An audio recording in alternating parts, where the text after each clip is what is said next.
There are places on this planet that were never meant to disappear, and yet somehow they did. Cities that once controlled trade routes, monuments built without kings or machines, and landscapes shaped by people whose names we will never know. In this documentary, we move through 10 such places, from stone fortresses and buried cities to earthworks so vast they can only be understood from the sky. These are not myths or legends, but real sites that force us to question how ancient societies organized themselves, what they valued, and why so much knowledge was allowed to fade. Area 51 and Groom Lake. In the remote Nevada desert, far from cities and highways, lies a dry salt lake surrounded by mountains and restricted airspace. On maps, it appears ordinary. In official language, it is simply a military installation. But in public imagination, Groom Lake, better known as Area 51, has become one of the most secretive and controversial locations on Earth. Its mystery is not rooted in ancient history, but in deliberate silence. Area 51 did not begin as a place of myth. It began as a practical solution. In the early 1950s, during the height of the Cold War, the United States needed a location to test experimental aircraft beyond the reach of public view and foreign intelligence. Groom Lake offered isolation, natural flat terrain for runways, and surrounding mountains that shielded it from observation. What was tested there would shape modern aviation and surveillance. One of the earliest projects was the U-2 spy plane. Designed to fly higher than any aircraft before it, the U-2 was capable of photographing Soviet territory from extreme altitudes. When it first flew, it appeared unfamiliar even to trained observers. Its high-altitude silhouette led to a surge in unidentified flying object reports across the western United States. The government chose silence. That silence became fertile ground for speculation. Over the decades, Area 51 expanded its role. New aircraft programs followed, including stealth technology that fundamentally changed warfare. These aircraft did not look like anything the public had seen before. Sharp angles, matte black surfaces, and radar-absorbing designs defied conventional expectations of flight. Once again, sightings fueled rumors. At the same time, the base itself was erased from official acknowledgement. Employees were transported by unmarked aircraft. Roads were guarded. Photography was prohibited. Even its name was avoided in public documents for years. This absence of information transformed secrecy into suspicion. Stories emerged claiming the base housed extraterrestrial technology, recovered spacecraft, and non-human beings.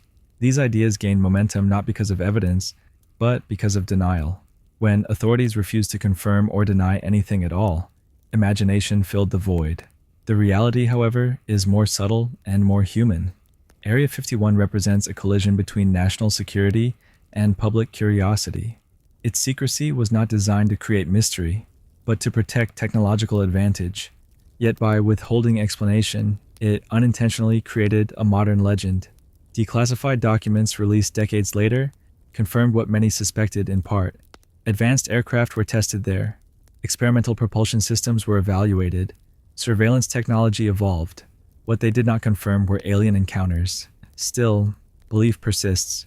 From a human perspective, Area 51 is less about what is hidden underground and more about how secrecy shapes perception. When information is restricted, people search for meaning elsewhere. Patterns are drawn. Narratives form. The unknown becomes symbolic. Area 51 also reflects a shift in how mystery functions in modern society. Unlike ancient ruins or lost texts, this mystery exists alongside bureaucracy, technology, and media. It is controlled rather than forgotten. The desert does not speak. The government does not explain. Between those two silences, speculation thrives. Area 51 stands not as proof of extraterrestrial contact, but as a case study in how secrecy itself becomes a catalyst for myth. The base remains active. The airspace remains closed. New technologies continue to be tested. Whether the truth is mundane or extraordinary, one thing is certain. Area 51 was never just a place. It became a mirror reflecting public distrust, curiosity, and the human tendency to imagine what might exist when answers are deliberately withheld. And in that sense, the mystery of Groom Lake is not buried beneath the desert. It exists in the space between knowledge and silence, where speculation is born not from evidence, but from the simple fact that some doors are never opened. Lake Natron. In northern Tanzania, near the border with Kenya, lies a body of water that appears unreal from the air. Its surface glows in shades of red, orange, and pink, changing color with the season and the angle of the sun. From a distance, Lake Natron looks almost beautiful. Up close, it reveals an environment so hostile that most life cannot survive contact with it. This contradiction between appearance and reality is what makes Lake Natron one of the most unsettling natural places on Earth. Lake Natron is not dangerous because it is deep or violent. It is dangerous because of chemistry. The lake is fed by mineral-rich hot springs and rivers that drain volcanic terrain. With no outlet, water leaves only through evaporation, concentrating salts and minerals over time. The result is a lake with extremely high alkalinity, often reaching pH levels comparable to ammonia. Sodium carbonate and other compounds dominate the water, creating conditions that burn skin, damage eyes, and rapidly dehydrate organisms that enter unprepared. Animals that fall into Lake Natron often die quickly. Birds, bats, and other creatures drawn by reflections on the surface misjudge its depth or safety. When they land, the caustic water overwhelms them. Their bodies do not rot in the usual way. Instead, the minerals begin to preserve them, stiffening tissues and coating surfaces. This has led to a widespread but imprecise description of the lake as turning animals to stone. In reality, Lake Natron does not petrify organisms in the geological sense. What it does is desiccate and mineralize them, halting decomposition and leaving behind rigid forms that resemble stone statues. These preserved remains have been found along the shoreline, frozen in lifelike poses that feel deeply unnatural. The process is slow, but inevitable. Yet despite these extreme conditions, life exists here. Lake Natron is one of the most important breeding grounds in the world for lesser flamingos. These birds have adapted to the lake's alkalinity and thrive on the algae that flourish in the mineral-rich water. Their thick skin, specialized beaks, and nesting behavior allow them to survive where predators cannot. The lake becomes a natural fortress, protecting eggs and chicks from most threats. This duality is essential to understanding Lake Natron. It's not a dead lake. It is selectively alive. From a human perspective, the lake challenges assumptions about habitability. Conditions that appear lethal can still support complex ecosystems, provided organisms adapt over long periods of time. The danger lies not in the environment itself, but in encountering it without adaptation. The lake's eerie reputation grew in the modern era through photographs of preserved animals placed along the shore. These images created the impression of instant transformation, reinforcing myths of sudden petrification. While misleading, they captured a deeper truth. Lake Natron does not forgive mistakes. Culturally, the lake has long been known to local communities who understand its dangers and value its role in the landscape. It was never considered supernatural. It was respected. From a scientific standpoint, Lake Natron offers insight into extremophile environments and early Earth conditions.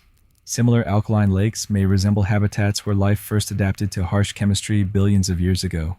In this sense, Lake Natron is not only a place of death, but a window into life's resilience. Lake Natron stands as a reminder that nature does not conform to human comfort. It operates according to chemistry, geology, and time. Beauty and danger coexist without contradiction. The water reflects the sky, the surface remains calm, and beneath that stillness lies an environment that preserves mistakes with unsettling clarity, reminding us that survival is not about strength or intelligence alone, but about fit, adaptation, and understanding the limits of the world we step into. The lost temples of Angkor beneath the jungle. For centuries, the jungles of Cambodia concealed one of the largest and most complex urban landscapes ever built by human hands. Not hidden by catastrophe or erased by conquest, but slowly absorbed by vegetation, sediment, and silence. When European explorers first encountered the stone temples of Angkor in the 19th century, they believed they had discovered isolated ruins swallowed by the forest. What they didn't realize was that these temples were only fragments of something far greater. Angkor was not a temple complex. It was a city. Between the 9th and 15th centuries, the Khmer Empire constructed an urban system that covered hundreds of square kilometers, supporting a population that may have exceeded 1 million people. This was not density in the modern sense of crowded streets and towers. Angkor was a low-density city, spread across the landscape, integrated with agriculture, water control, and ritual architecture. Its invisibility to early explorers was not due to destruction, but design. The jungle did not hide Angkor. Angkor grew into the jungle. At the heart of this civilization was water. Seasonal monsoons brought abundance and danger in equal measure. Too much rain meant flooding. Too little meant famine. The Khmer response was one of the most ambitious hydraulic systems ever built, without modern machinery. Vast reservoirs known as barays, kilometers long and carefully leveled, stored water. Canals redirected flow. Embankments regulated pressure. Spillways prevented collapse. Temples were positioned within this system not just symbolically, but functionally. Sacred architecture was embedded within infrastructure. Religious devotion and engineering were not separate disciplines. They were expressions of the same worldview. For generations, this system worked. Then, it became too complex to maintain. By the time Angkor began to decline, it did not fall to fire or massacre. There's no single destruction layer across the city. Instead, evidence shows gradual stress, channels silted, reservoirs cracked. Extreme climate shifts produced cycles of drought, followed by catastrophic flooding. Infrastructure built for balance was pushed beyond tolerance. As political power shifted and trade routes moved toward the coast, Angkor's inland capital became less essential. The city did not vanish overnight. It thinned. Administrative centers relocated. Maintenance declined. Forests reclaimed space that was no longer managed. This is why Angkor appeared lost. Stone endures longer than systems. What modern archaeology revealed, especially in the 21st century, transformed understanding completely. Using LiDAR technology, researchers stripped away vegetation digitally and exposed the landscape beneath. What emerged was not a few hidden temples, but an entire city grid. Roads, canals, residential zones, smaller temples and shrines never recorded in historical texts. Many of these temples were not buried by collapse. They were swallowed gently. Foundations remain intact beneath tree roots. Walls still stand beneath layers of leaf litter. In some cases, temples lie just meters from famous monuments, unnoticed for centuries because they blended seamlessly into the forest. This revelation forced a reevaluation of what lost means. Angkor was never erased from memory locally. Monks continued to use major temples. Villages persisted nearby. What was lost was the understanding of scale. Western archaeology initially approached Angkor with expectations shaped by compact cities like Rome or Athens. Angkor defied those expectations. It was not a stone city surrounded by walls. It was a living landscape. From a human perspective, the rediscovery of Angkor beneath the jungle is unsettling, because it challenges how modern societies define collapse. Angkor did not fall because its people disappeared. It fell because its systems became too interconnected to survive environmental instability. This is not failure through ignorance. It is failure through over-optimization. The Khmer mastered water so completely that their survival depended on continuous maintenance. Once political authority fragmented and climate patterns shifted, the system became fragile rather than resilient. The jungle did not destroy Angkor. Neglect did. Today, when visitors walk among the great temples, they see stone faces, towers, and corridors. What they do not see immediately is the city that once extended far beyond sight, now mapped not by footsteps, but by lasers scanning through leaves from the sky. Angkor beneath the jungle is not a mystery of disappearance. It is a lesson in visibility. Civilizations do not always vanish. Sometimes they simply stop announcing themselves. As this chapter closes, the lost temples of Angkor remind us that history can exist fully intact beneath our assumptions. The jungle did not bury Angkor to hide it. It preserved it in place, waiting for a moment when technology and humility aligned enough to recognize that the greatest cities are not always those that rise tallest, but those that integrate so deeply with their environment that they become indistinguishable from it. Stone remains. Roots grow. The city waits. And beneath the jungle canopy, Angkor continues to exist, not as a ruin of failure, but as evidence of how advanced human systems can quietly outgrow their own ability to survive. The Lost City of Ubar. For thousands of years, travelers crossing the Arabian Peninsula spoke of a city that should not have existed, and yet was said to dominate the empty quarter of the desert. It was described as wealthy beyond reason, supported not by rivers or farmland, but by trade routes that cut through some of the harshest terrain on Earth. This city was called Ubar, sometimes referred to as Iram of the Pillars, and its story sits at the boundary between legend, scripture, and archaeology. Ubar was said to rise in what is now southern Oman, at the edge of the Rub al-Khali, one of the largest sand deserts in the world. Ancient texts describe it as a hub of incense trade, a place where frankincense, myrrh, and other rare resins were gathered and shipped north toward Mesopotamia, the Levant, and the Mediterranean. In antiquity, these substances were worth more than gold. Control of this trade meant immense wealth. Yet for centuries, no one could find Ubar. Greek geographers mentioned prosperous caravan cities in Arabia, but provided vague locations. Islamic tradition spoke of Iram as a city destroyed by divine punishment, buried beneath sand as a warning. Western scholars dismissed these accounts as metaphor or myth, assuming that no major urban center could survive in such an environment. The desert seemed to confirm this assumption. The Rub al-Khali is unforgiving. Rain is scarce, temperatures are extreme, settlements without reliable water sources cannot endure. Any city here would require extraordinary planning, infrastructure, and trade dependency, and yet the trade routes were real. For millennia, caravans crossed Arabia, linking southern ports to northern markets. These routes were marked by wells, stopping points, and fortified hubs. If Ubar existed, it would not have been a lush city in the modern sense.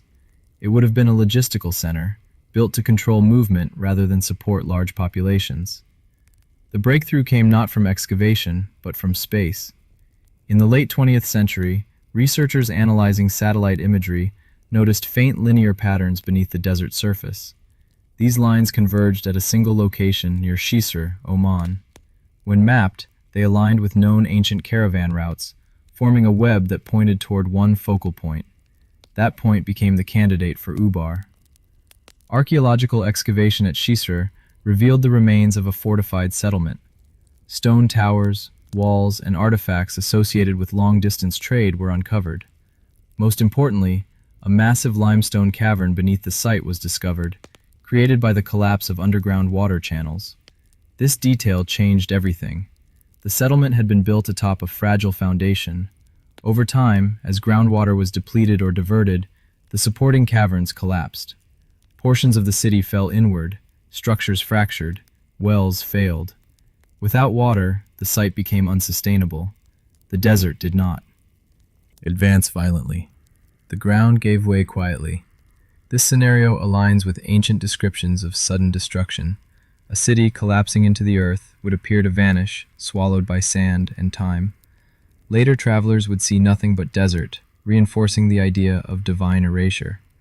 But the archaeological reality is more complex.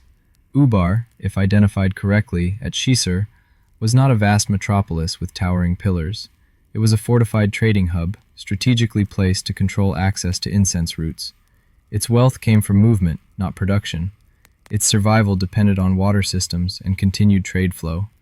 When either failed, the city failed. This interpretation does not diminish the legend, it reframes it. Ancient storytellers often magnified real places into moral narratives. A wealthy trade city collapsing due to environmental mismanagement or overuse of resources would naturally become a cautionary tale.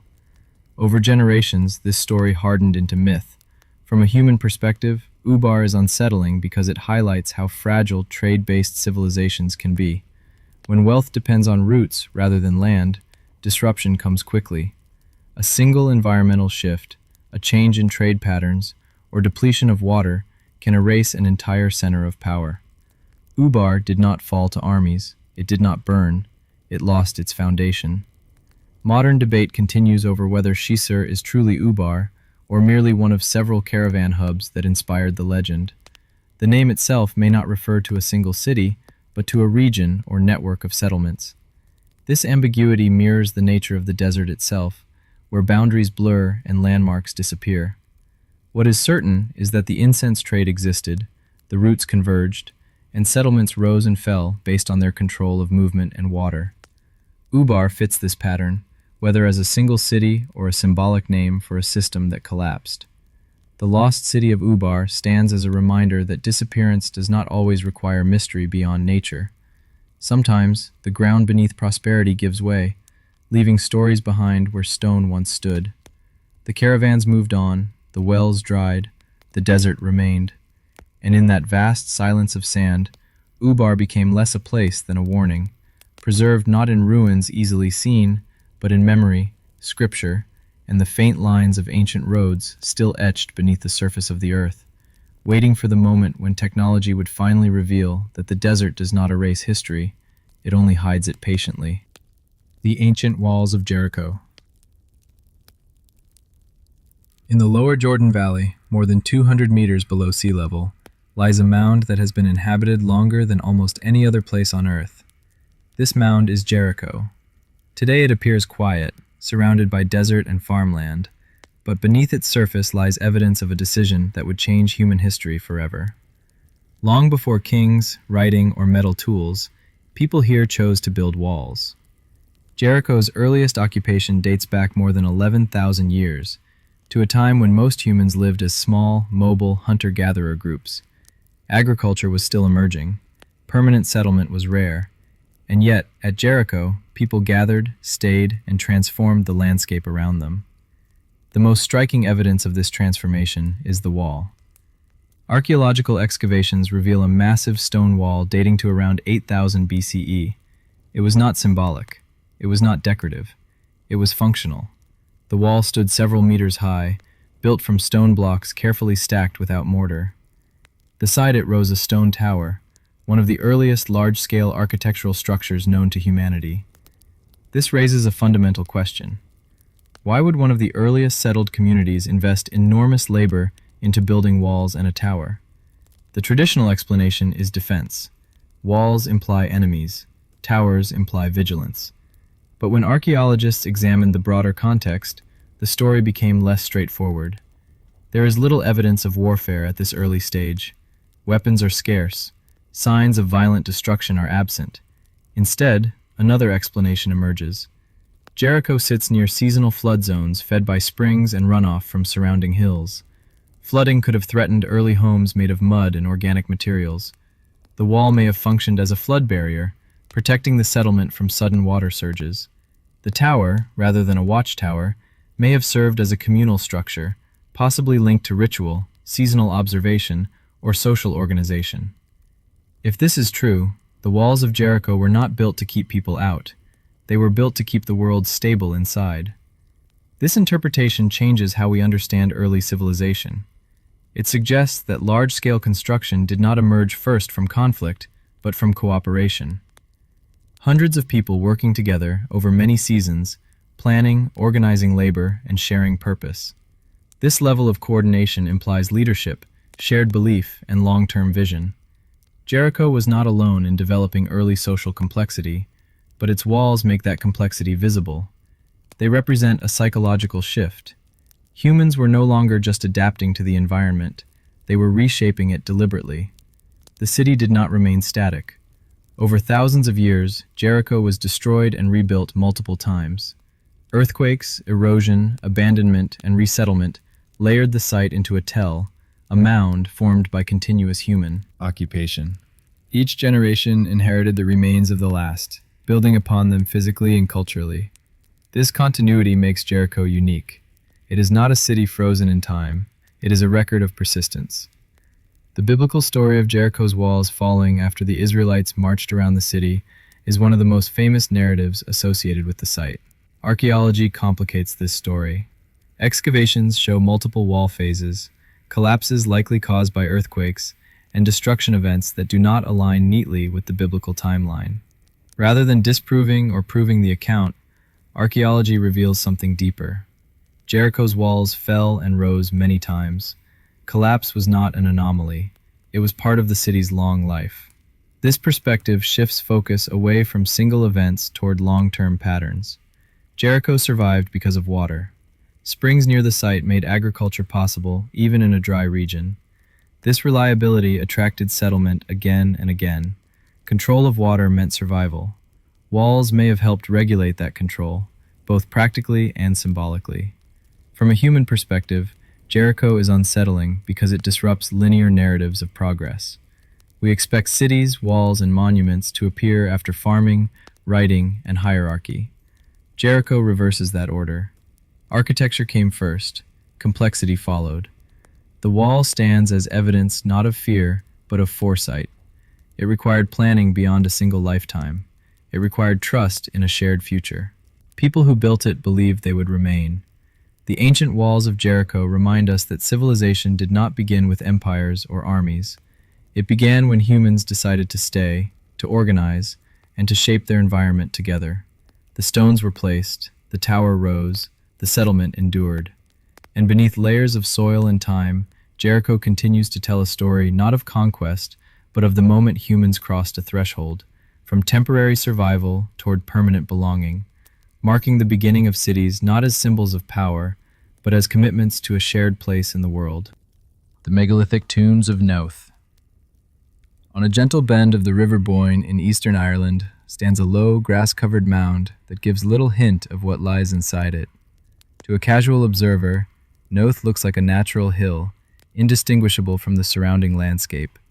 Yet beneath this mound is one of the most complex and deliberately constructed stone monuments of the Neolithic world, built more than 5,000 years ago by people who left no written language, no metal tools, and no explicit explanation for what they were trying to achieve.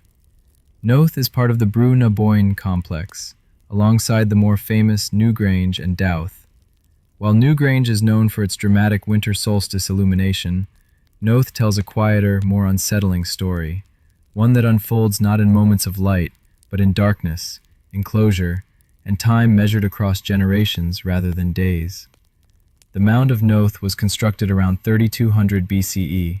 It contains two long stone passages, one facing east and the other west, leading into separate chambers. These passages are lined with massive stone slabs, many of them decorated with intricate carvings. Spirals, lozenges, zigzags, crescents, and abstract geometric forms cover their surfaces, making Knowth home to the largest collection of megalithic art in Western Europe. What makes this art unusual is not just its quantity, but its placement. Much of the carving is positioned where it would have been invisible once construction was complete. Some stones are carved on surfaces that face inward, hidden within the mound.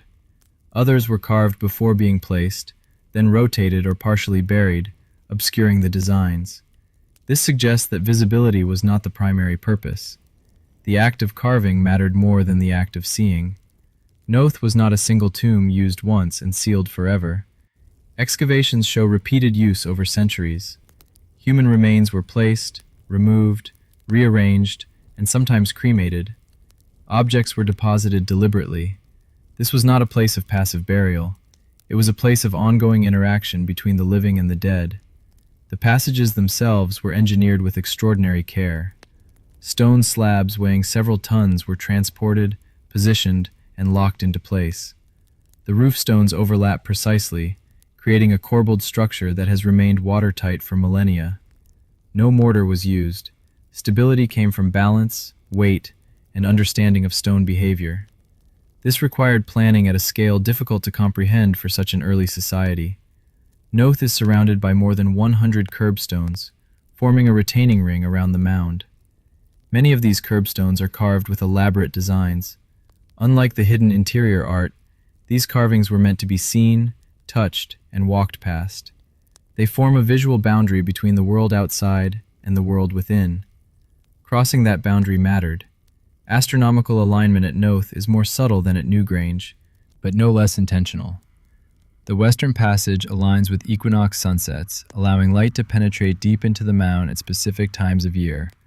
This alignment is not dramatic, but precise. It links the interior chambers to cycles of balance rather than extremes. This suggests a worldview focused on continuity rather than spectacle. The people who built Knowth lived in farming communities. They depended on seasonal cycles, soil fertility, and long-term stability. Their monument reflects these concerns. Knowth is not a place of triumph, it is a place of return. From a human perspective, Knowth is unsettling because it resists modern interpretation. It is clearly important. It demanded immense labor. It was maintained for generations. And yet, its purpose is not obvious. It does not declare power. It does not celebrate conquest. It does not glorify individuals. It absorbs them. The dead placed inside Knowth were not isolated. They became part of the structure. bone fragments mixed with stone, ash, and earth. Identity dissolved into place. The mound itself became memory. The carvings reinforce this idea. Spirals repeat endlessly without beginning or end. Lines double back on themselves. There is no clear narrative. Instead, there is movement without destination. This is not art meant to be read, it is art meant to be experienced. The fact that much of it remains hidden suggests that meaning was not dependent on observation. The builders may have believed that stone remembered whether humans were present or not. Later cultures encountered Nauth and repurposed it. In the early medieval period, it became associated with kingship and mythology. Names and stories attached themselves to the mound long after its original builders were forgotten. This layering of meaning mirrors the physical layering of the site itself. Nauth did not disappear, it waited. Modern excavation revealed its complexity slowly, removing soil layer by layer, reversing millennia of silence. Yet even now, much of Nauth remains closed, protected, and deliberately left unexplored, acknowledging that excavation itself is a form of destruction. As this chapter closes, the megalithic tombs of Nauth stand as evidence that early human societies were capable of profound abstraction. They built not just for shelter or defense, but for ideas that required time, patience, and collective belief. The stones hold darkness, the carvings repeat, the passages endure. And in that enduring stillness, Nauth reminds us that some of humanity's earliest monuments were not designed to explain the world, but to anchor people within it, binding generations together through stone, ritual, and the quiet understanding that meaning does not always need to be visible to exist. The stone alignments of Callanish. On the western edge of the Isle of Lewis in Scotland, where the land meets the Atlantic and weather shapes both stone and memory, stands a formation that feels deliberately placed, yet strangely resistant to explanation. The Callanish stones rise from peat and grass, dark silhouettes against an often gray sky, arranged not as a simple circle, but as a complex alignment that suggests intention far beyond decoration or chance. These stones have stood here for nearly 5,000 years, enduring wind, rain, and changing belief systems, while their original purpose remains only partially understood. The Callanish complex was erected around 3000 BCE during the Neolithic period, when farming communities were spreading across Britain. These people did not have metal tools, written language, or wheeled transport, and yet they quarried, transported, and erected stones weighing several tons, positioning them with care across uneven terrain. The labor involved was immense, but what makes Callanish truly remarkable is not the effort, but the arrangement. At the heart of the site is a central stone circle. From it extend lines of standing stones forming a cross-like shape, with a long avenue stretching northward, and shorter alignments extending east, south, and west. At the very center stands a taller monolith, anchoring the entire composition. This layout is unique among stone circles in Britain, and immediately suggests that Callanish was designed to be experienced from multiple directions, not viewed as a single enclosed space. The stones themselves are tall, narrow, and irregular, shaped more by geology than by human refinement. They are made of local Louisian gneiss, one of the oldest rocks on Earth. The builders did not polish or reshape them extensively.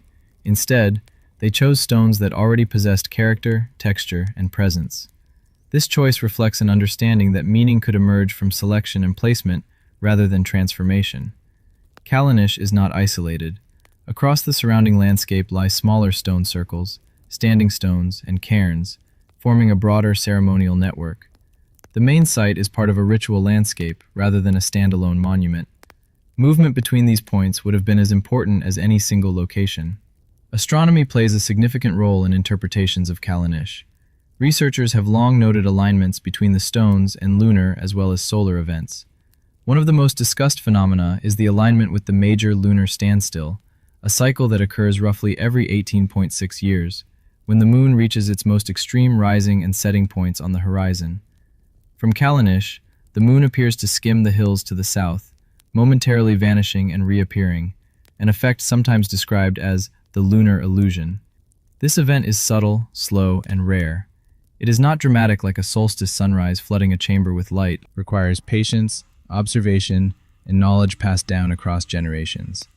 If Callanish was designed with this cycle in mind, it suggests a deep engagement with long-term celestial rhythms, far beyond daily or seasonal needs. The stones also frame solar movements, horizon features, and changes in light and shadow.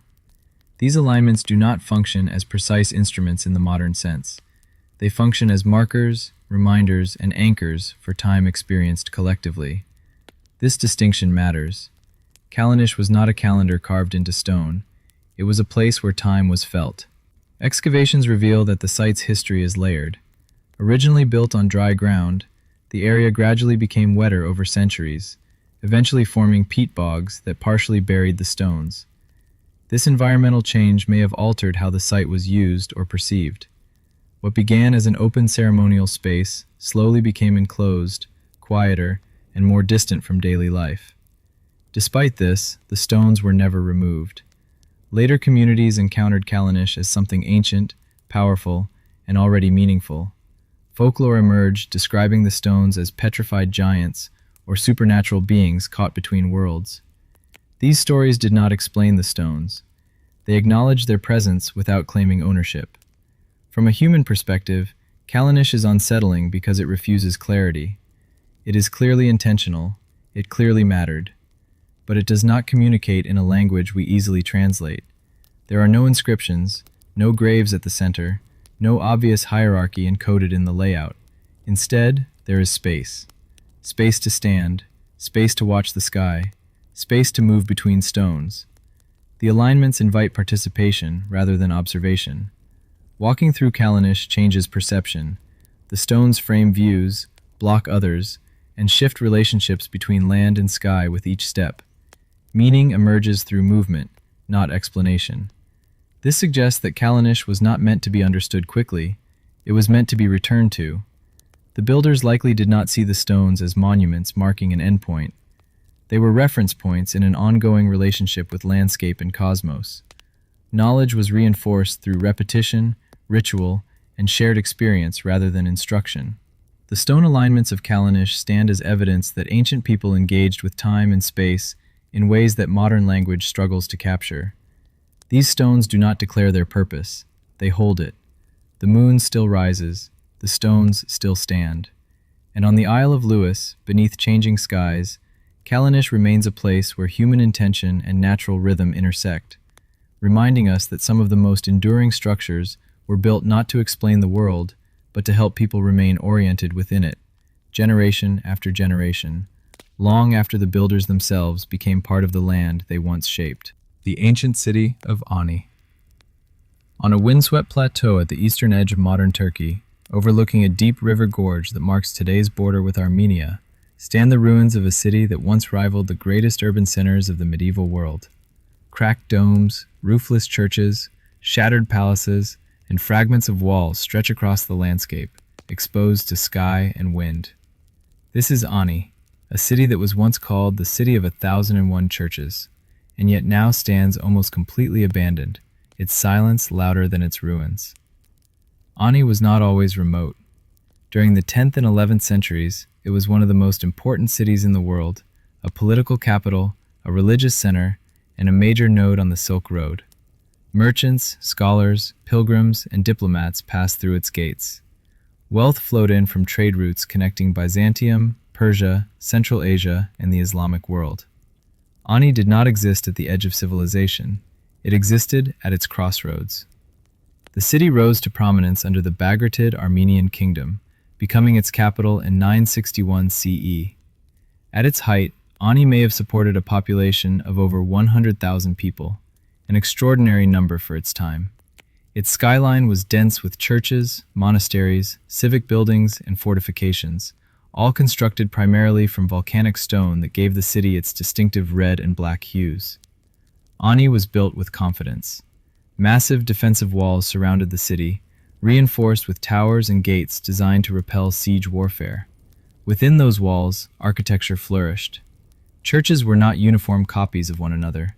Each expressed variation in design, proportion, and ornamentation, suggesting a culture comfortable with innovation and artistic freedom.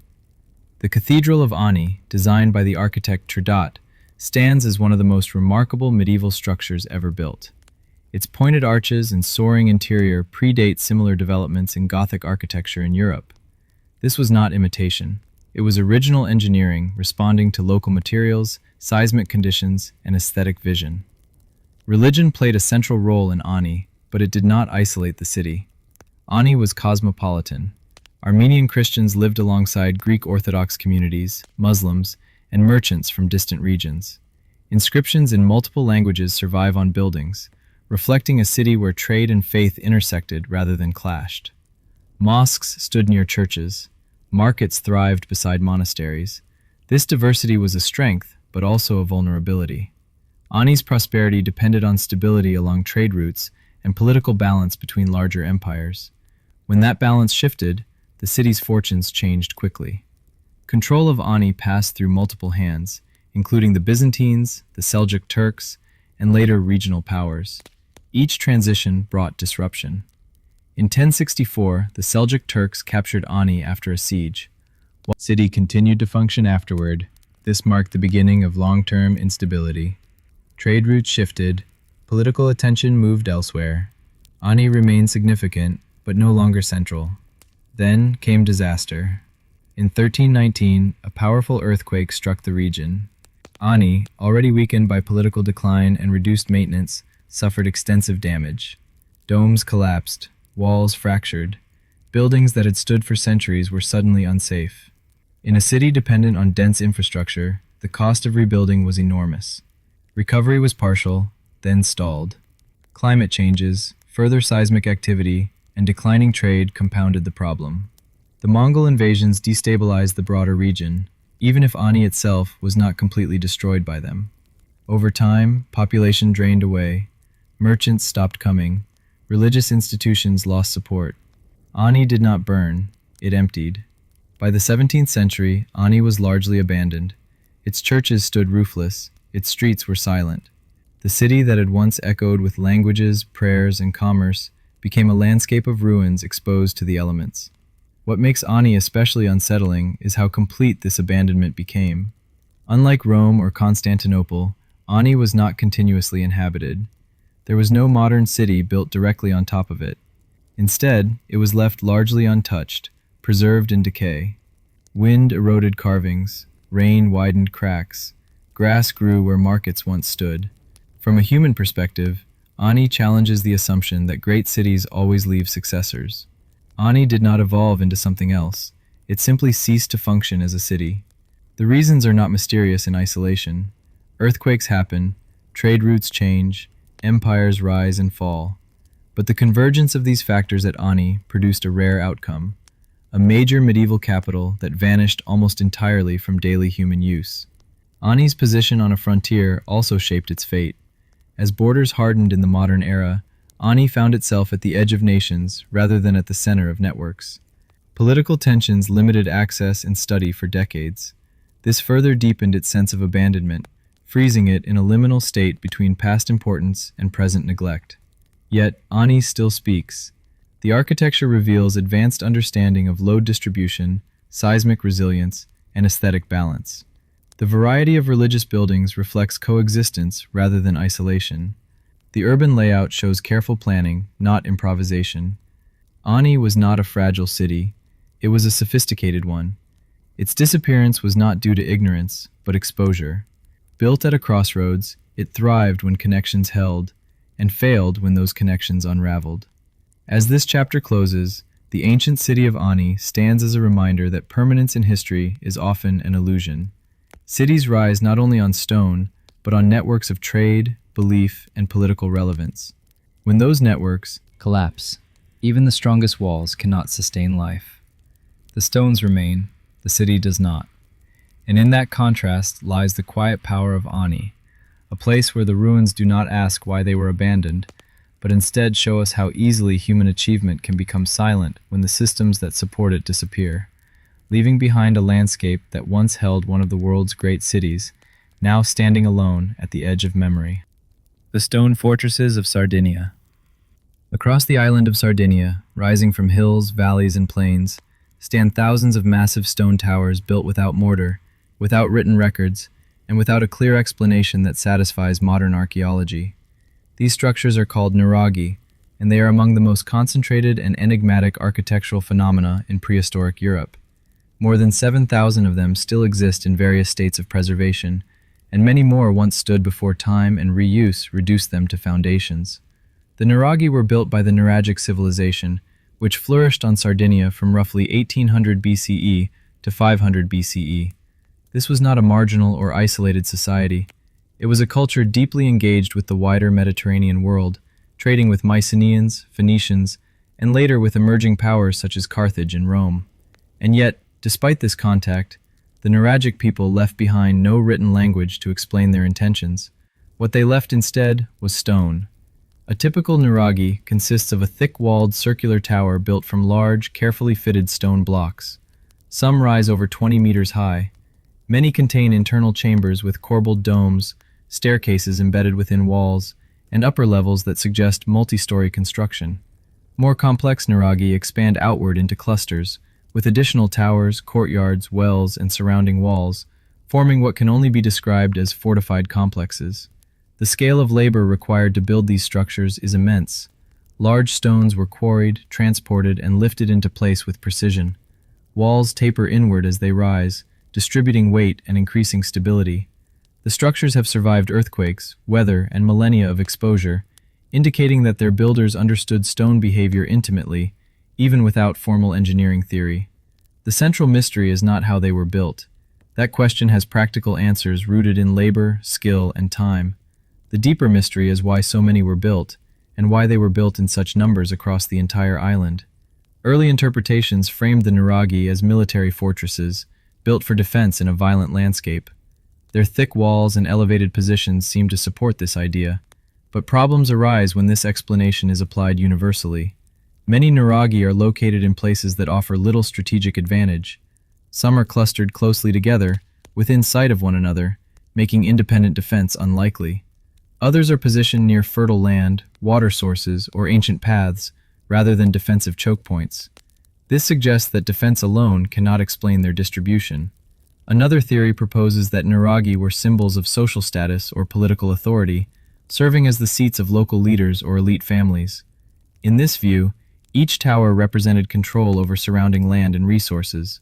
This explanation fits some sites, particularly larger complexes, but struggles to account for the sheer number of towers, many of which show signs of domestic activity rather than elite isolation. Inside Nuraghi, archaeologists have found hearths, storage areas, tools, and everyday objects. These were not empty monuments. People lived in and around them. Life happened inside stone walls. Some researchers suggest that Nuraghi served religious or ceremonial purposes. Water features found near certain sites hint at ritual use. Alignments with celestial events have been proposed, though evidence remains debated. The inward-focused, enclosed spaces may have held symbolic meaning related to protection, ancestry, or cosmology. It is possible that the Nuraghi were all of these things at once. Rather than serving a single function, they may have been multifunctional structures embedded deeply in social life. A Nuraghi could be a home, a storehouse, a place of refuge, a ritual center, and a marker of territory, all depending on circumstance. This flexibility may explain their endurance. The Nuragic civilization did not collapse suddenly. It adapted. When Phoenician traders arrived, Nuragic communities interacted with them. When Carthage expanded, some Nuraghi were abandoned, others repurposed.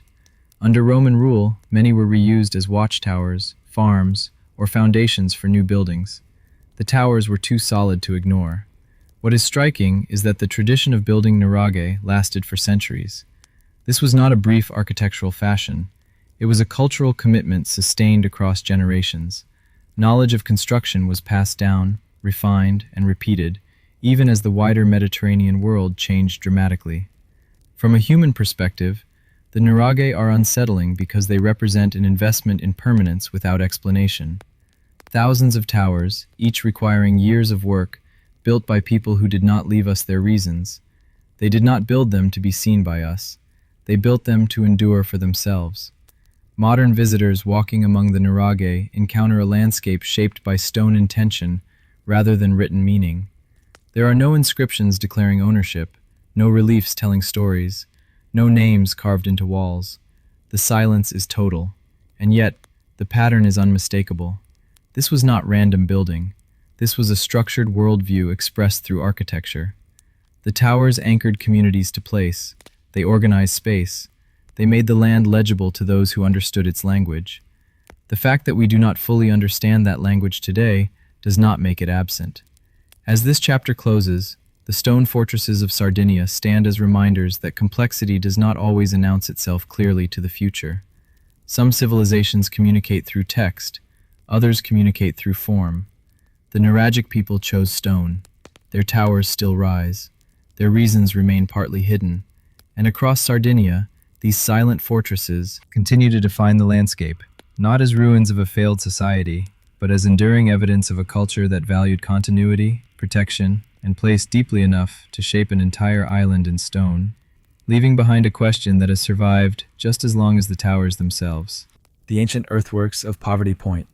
In northeastern Louisiana, far from stone quarries, mountains, or ancient empires, lies one of the most unexpected monumental landscapes in human history.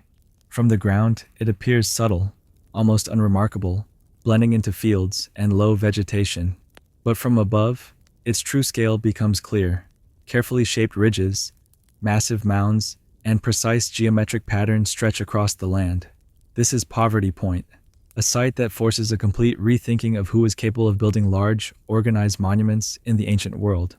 Poverty Point was constructed between roughly 1700 and 1100 BCE, during a time when most societies capable of monumental construction were agricultural, hierarchical, and urbanizing. The builders of Poverty Point fit none of these categories. They were hunter-gatherers. They did not farm crops in the conventional sense. They did not leave behind palaces, temples, or written records.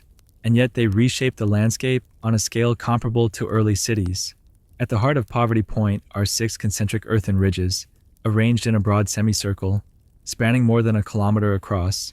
These ridges are intersected by radial pathways, creating a layout that is unmistakably intentional. Nearby rise several large mounds, including one of the largest earthworks in North America, built entirely from soil carried by hand.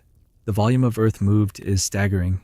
Millions of cubic meters of soil were excavated, transported, and shaped without beasts of burden, metal tools, or wheeled vehicles. This work was not done by accident or over centuries of random accumulation. Geological analysis shows that major portions of Poverty Point were built rapidly, in organized construction episodes that required planning, coordination, and shared purpose. This raises a central question. Why would a society without permanent agriculture invest such effort into monumental earthworks? The answer does not point toward defense. Poverty Point lacks walls, ditches, or strategic positioning associated with warfare. Nor does it resemble a typical settlement. While people lived at the site, evidence suggests it was not continuously inhabited year-round by a large population. Instead, Poverty Point appears to have functioned as a gathering place. Artifacts found at the site tell a story of long-distance connection. Stone tools made from materials sourced hundreds of kilometers away have been recovered, including flint from the Ohio Valley and copper from the Great Lakes. These materials did not arrive by accident. They indicate trade networks spanning much of eastern North America.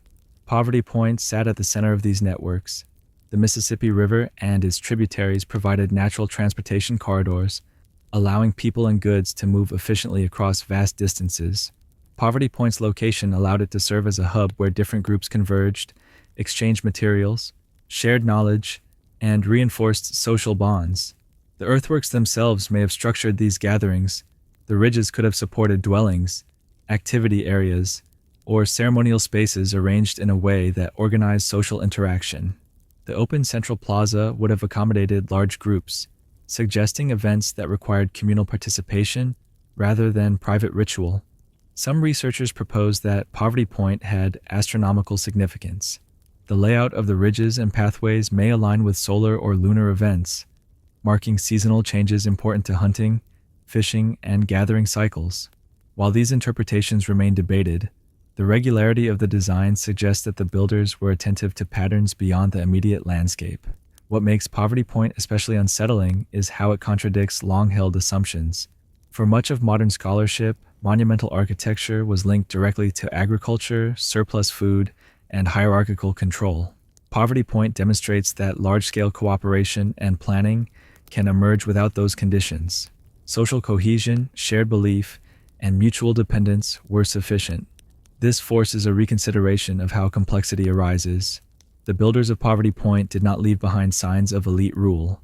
There are no palaces, no royal burials, no obvious markers of centralized power. This suggests that coordination may have been achieved through consensus, tradition, or ritual obligation rather than coercion. The monument itself may have been the glue. Participating in its construction would have reinforced identity, cooperation, and shared memory. The act of building became as important as the structure itself. Labor was not extracted, it was offered. Over time, Poverty Point's role declined. Trade networks shifted. Environmental conditions changed. People stopped gathering there. The earthworks were left to erode slowly, softened by rain and vegetation, but never erased. Unlike stone monuments, earth does not dominate the landscape forever. It settles back into it. For centuries, Poverty Point was overlooked or misunderstood, dismissed as a natural formation or the product of much later cultures. Only with aerial photography and modern excavation did its true form become visible. From a human perspective, Poverty Point is unsettling because it expands the boundaries of what we consider possible. It shows that monumentality does not require kings, organization does not require cities, and complexity does not require written instruction. The builders shaped the land not to conquer it, but to gather upon it. As this chapter closes, the ancient earthworks of Poverty Point stand as evidence that human societies have long been capable of collective action on an immense scale, driven not by domination, but by connection. The soil was lifted, the ridges were shaped, the people gathered, and in those quiet curves of earth, still visible thousands of years later, lies a reminder that some of humanity's greatest achievements were built not to impress the future, but to bring people together in the present, leaving behind a monument whose true power lies not in its height, but in the cooperation that made it possible.